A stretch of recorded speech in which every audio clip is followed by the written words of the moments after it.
سلام، به ریویو باز خوش اومدین. امروز اومدیم راجع به موتور XU7 که روی پژو پارس 405 و سمند هستش صحبت کنیم.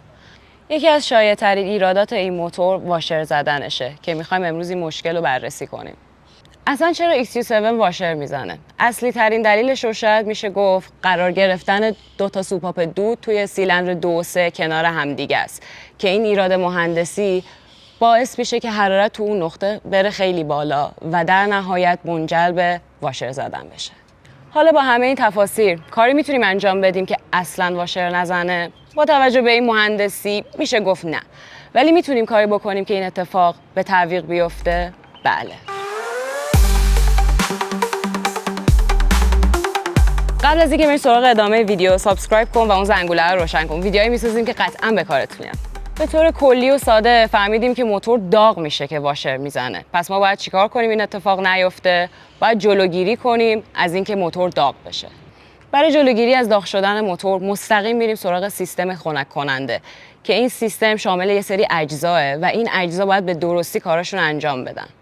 اول از همه میریم سراغ ترموستات. یه سری میگن که اینو باید به کل حذف کنیم، ولی این کار باعث میشه که تنش ایجاد بشه توی دمای ماشین. به جاش بیایم یه دونه ترموستات با دمای مناسب جایگزین کنیم و هر چند وقت یه بار چک کنیم ببینیم درست کارشو انجام میده.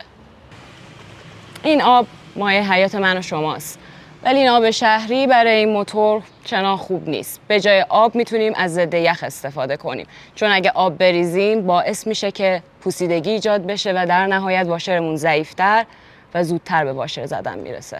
اجزای خنک کننده ماشین مثل رادیاتور، فن، شیلنگا، بستا باید مطمئن بشیم که اینا هیچ نقصی ندارن، چون اگه شیلنگا و بستا نقصی داشته باشن کم کم باعث نشتی میشن و این نشتی ها میتونه دمای موتور رو ببره بالا که دمای بالای موتور آمپرتو میتونه بچسبونه به سقف.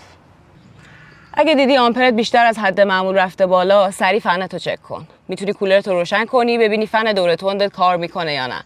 اگه دیدی نمیکنه اینو جدی بگیر و سریع به دادش برس. اگه از من بپرسی هر چند وقت یه بار، مثلا 2 سال یه بار، واشرتو بدون تعویض یا تراشکاری سر سیلندر عوض کن. هم هزینه‌ت خیلی کم میشه، هم عمر ماشینت میره بالا.